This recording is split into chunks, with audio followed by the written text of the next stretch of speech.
the northern part of this nation. And one time when my season there was over, I began to sense in my heart that the season was over. But where I was going to move to, I did not know. I just knew that it was over. Do you know, when you get to these prophetic junctions, be careful. You can lose efficiency of 10 years by one carelessness. Prophetic junctions are delicate moments in the life of everyone. You can do well for 10 years and one wrong decision will rubbish your testimony because you did not see well. Are we together now? I knew that my time in Zaria was exhausted, but whether I was going to go, was it America, was it UK, US, was it Abuja, was it Lagos, where? And I knew that it was to wait upon the Lord. I remember then I came into Lagos from South Africa, had a meeting, and then I went to London briefly for a meeting. As I returned back, I went to Abuja and I was to rush to Zaria for a program when they declared COVID, you know, the lockdown, the 3 months lockdown. I was trapped there in Abuja, and all I did, I said, well, since I don't have anybody to preach to now, let me not waste my time. Let me wait. Stayed in prayer, and the Lord gave me an instruction. He said to buy the map. No. It was even when I'd found out. I was praying. I knew that the season in Zaria was over, but where would be the next place I did not know. I kept praying and praying, and it looked like God. You can imagine, for someone who prophesies for people, it's difficult to stay till you hear God, because there is impatience. When you are used to hearing God for others, it's a difficult thing to wait. And I stood there, and one time I just saw a vision, the map of Abuja, and I said, this is it. And I began to pray, and look what God has done today. You see, you can clap for a man, but it was the fruit of waiting. For someone, all through the period of this conference, make it a retreat. Make it a retreat. Shut down on a few things and say, Lord, you must speak to me in this season. I'm tired of recycling seasons of pain, for there is a way that seemeth right unto a man, and the Bible says the end thereof are the ways of destruction. Many of you have tried all kinds of things, believing it was God that spoke to you. Now the result is showing it was not God. Use this conference to fine-tune your hearing. Fine-tune your hearing. Fine-tune your hearing. To wait upon the Lord means to wait until his word comes. The prophetic word that becomes a compass, helping you to navigate through the season you are about to enter.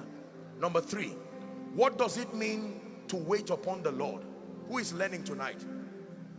To wait upon the Lord means to stay until you evolve to a more superior version of you that can manifest the prophetic word on your life. Now listen, we were discussing again with Pastor Shola while we were coming, and I was telling him that there are many ways God answers prayers.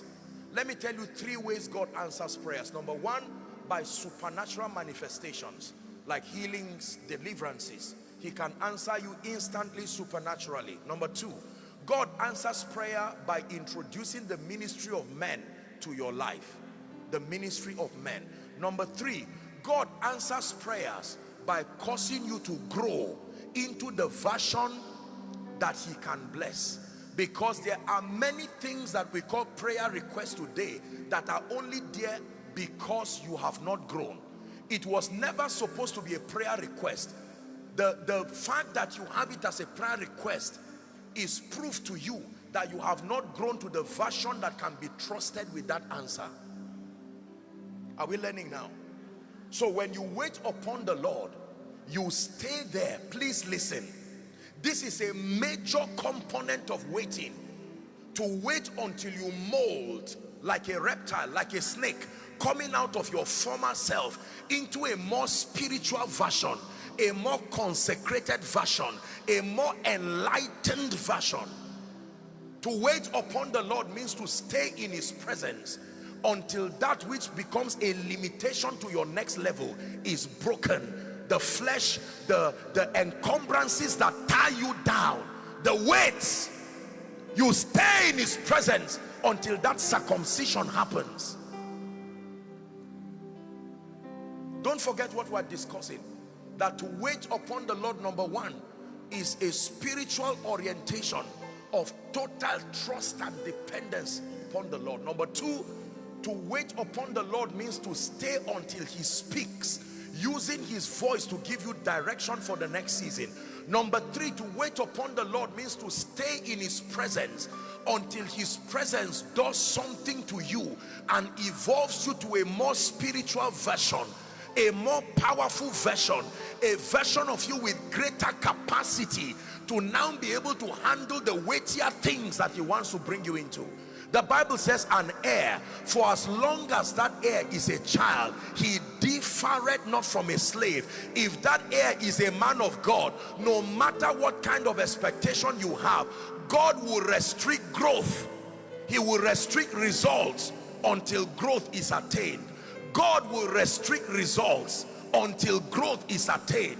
There are many restrictions that are not demonic. It is the mercy of God. He is stopping you from wasting your seasons, so he keeps you until you grow.